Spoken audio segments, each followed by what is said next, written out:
You know, Dave and I are going to chase some smallmouth bass. Fishing's really been pretty darn good. We're catching them on a variety of different presentations, but cranking really been at the top of the list, and the conditions are perfect for a good smallie crankbait bite.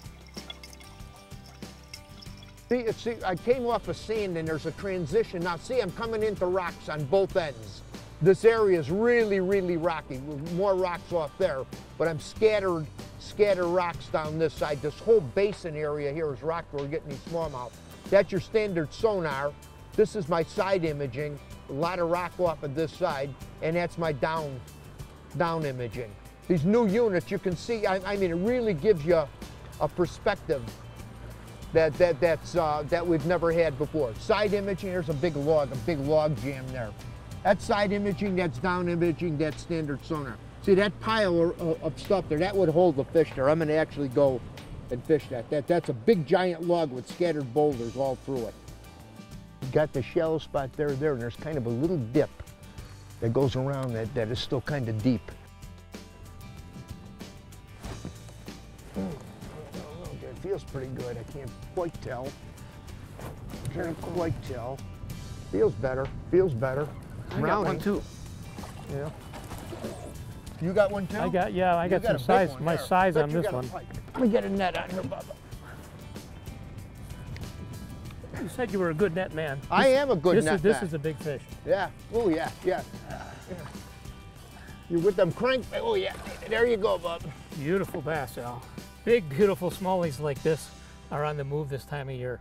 You know, this fish probably spent its summer in the fast water sections and riffles and rocks way up the river section here, but now with the seasonal migration as the cold water hits, it's moving downstream through the deeper water of the reservoir section, looking for a deep, safe place to hide at this time of the year. As water temperatures dip below 60 degrees in fall, river smallmouths commonly migrate 20 to 40 miles during a dramatic seasonal transition. The fish are often here today, gone tomorrow, and seldom linger in any one area. The system we're fishing today encompasses many miles of free-flowing rocky river that flows into a shallow reservoir. At the beginning of the fall migration, upriver stretches still hold most of the fish.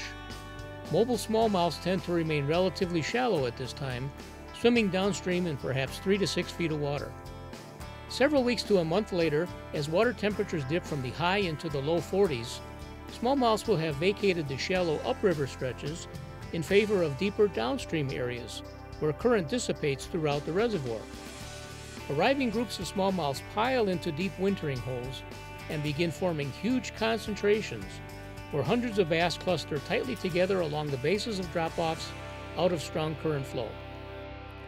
You know, what's intriguing is usually you think about smallmouths being in the fast water, and then if they're going to be on an island or a bunch of rocks, they're going to be on the top side where the water's coming down and pounding that front face and is real turbulent.